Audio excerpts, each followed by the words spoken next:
DMTV Info, votre chaîne d'information en temps réel.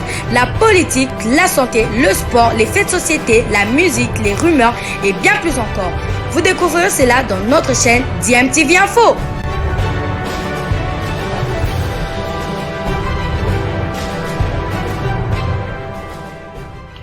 Vous êtes sur DMTV, bonjour ou bonsoir, tout dépend de l'heure à laquelle vous nous suivez. Tout plaisir est pour nous de vous retrouver, mais surtout de savoir que vous êtes nombreux en train de suivre votre chaîne YouTube DMTV. DMTV qui vous propose l'actualité, vous propose également des analyses et des réflexions sur des sujets d'actualité, sur des faits sociaux, tout simplement sur des réalités que nous observons ici chez nous en République démocratique du Congo.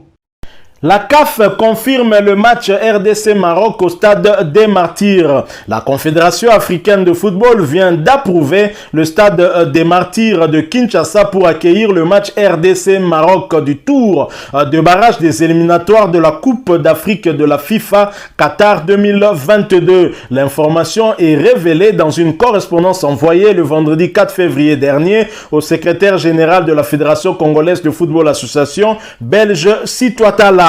La CAF n'a approuvé le stade des Martyrs de la Pentecôte que temporairement sous réserve de la poursuite des travaux de mise à niveau et de rénovation de ce stade. Les matchs de barrage se dérouleront du 21 au 29 mars 2022. Notons que le stade des Martyrs fermé pour rénovation a été réouvert provisoirement par la CAF après la pose de la nouvelle pelouse et quelques travaux pour les 2 dernières journées à domicile de Léopard, 3e et 6e journée des éliminatoires de la Coupe du Monde, ainsi que les rencontres des interclubs de la CAF.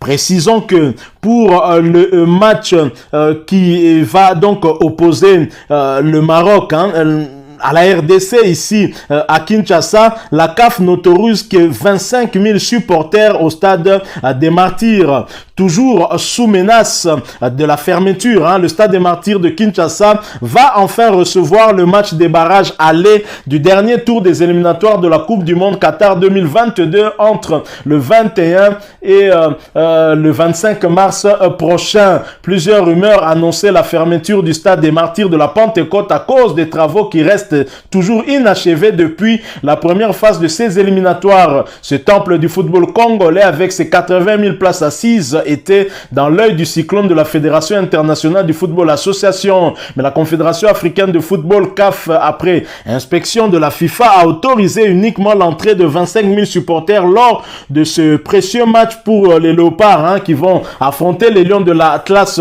du Maroc fin mars 2022. Ce chiffre correspond d'après nos sources au nombre de sièges placés au stade des Martyrs, puisque ce complexe sportif n'avait que très peu de sièges, la grande partie du stade en manquant cruellement jusqu'aujourd'hui, alors que la FIFA exige que l'ensemble du stade soit garni de ces sièges. À ce niveau, des sièges ont été placés seulement dans 25 000 places et pourtant, ces travaux de réfection avaient démarré bien avant le début des éliminatoires de la Coupe du Monde Qatar 2022. Ils ont été accélérés seulement au niveau de la pose de la pelouse synthétique pour permettre aux Léopards de finir cette phase des éliminatoires dans ce stade après un match nul concédé au stade TP Mazembe de Lubumbashi face à la Tanzanie, un but partout. Et depuis, les travaux marchaient à pas de tortue. Même les latrines des supporters ne sont pas toujours réfectionnées, y compris les abords de ce complexe sportif. Alors, qu'est-ce qui peut expliquer en tout cas le retard dans le travaux de ce stade des Martyrs? Je pense que le ministre des Sports, Serge Nkondé, devrait nous répondre quant à ce. Ce n'est pas normal. Nous laisser en tout cas toujours de vivre sous stress. La CAF va-t-elle autoriser les Léopards à jouer à domicile? C'est important, c'est que nous devons jouer à domicile, mais les travaux n'en finissent pas. Pourquoi est-ce que les chaises ne sont pas placées à tous les endroits, en tout cas du stade, notamment au pourtour? Je pense qu'il y a quand même des des réponses que devrait nous donner le ministre des Sports, parce que je ne vois pas pourquoi les chaises devraient prendre autant de mois pour les placer dans tout le stade. Je crois que il ne se pose quand même pas un problème des moyens. C'est quand même triste, alors que le vœu de tous les Congolais, c'est de nous voir nous qualifier pour cette prochaine Coupe du Monde. Et le chef de l'État, même au cours du Conseil des ministres, l'avant-dernier Conseil des ministres, je pense, instruit aux membres du gouvernement de mettre tout en œuvre pour justement mettre à la disposition de Léopard tous les moyens nécessaires afin que ces derniers puissent aborder ce match, cette double confrontation contre les Lions de l'Atlas dans les meilleures conditions possibles. Mais déjà, le stade qui doit accueillir le match est toujours un peu asphyxié, un peu sous condition, et ça peut toujours changer si la CAF estime qu'il a des raisons qui la poussent à prendre une autre décision. Je crois que les travaux doivent aller à leur terme et surtout placer les chaises partout. Si on avait peut-être placé les chaises partout, on aurait peut-être eu la moitié du stade rempli par les supporters, autorisés du moins par la CAF. C'est ce qui nous rend quand même un peu triste. C'est comme si nous avons des dirigeants qui ne sont pas conscients des enjeux et qui font les choses à leur rythme pour des raisons que eux-mêmes connaissent.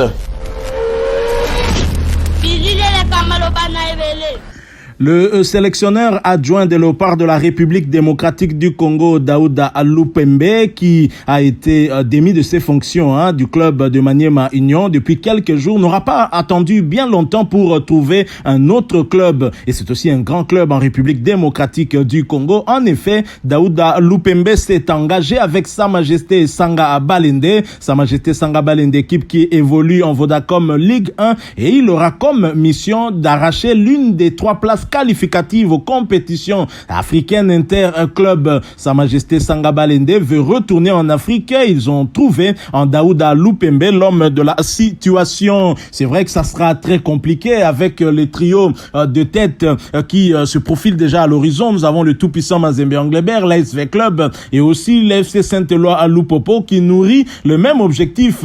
Il y a en attente également des clubs tels que Maniema Union et même le Daring Club Motema Pembe. Est-ce que c'est un objectif réaliste pour les dirigeants de Sa Majesté Sanga Balende? S'ils n'y arrivent pas, est-ce qu'ils vont le garder à la tête de cette équipe ou tout simplement ils vont mettre fin à leur contrat? Wait and see, disent les anglophones. Nous attendrons pour voir en tous les cas l'expérience de ce coach dans des clubs où il est passé, tels que le FC Renaissance, la jeunesse groupe Bazano.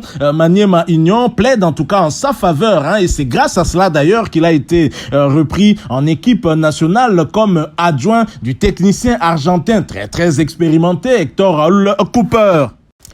Voilà, nous sommes de retour et merci à vous de nous avoir suivis. Merci de continuer à faire confiance à votre chaîne DMTV et nous espérons en tout cas que ce sujet vous aura plu, et si c'est le cas, laissez-nous un maximum de j'aime. Merci de partager avec nous aussi votre point de vue en nous laissant un commentaire. Abonnez-vous si vous êtes nouveau ou ancien et que vous ne vous êtes pas encore abonné. N'oubliez pas d'activer la petite cloche de notification en cliquant tout simplement sur celle que vous verrez apparaître dès que vous serez abonné, parce qu'elle vous permettra de ne plus rien manquer des prochaines vidéos que nous vous proposerons. Encore une fois, merci à vous, avec espoir de vous retrouver très bientôt avec un autre sujet d'actualité. En attendant, portez-vous bien et DMTV vous dit au revoir.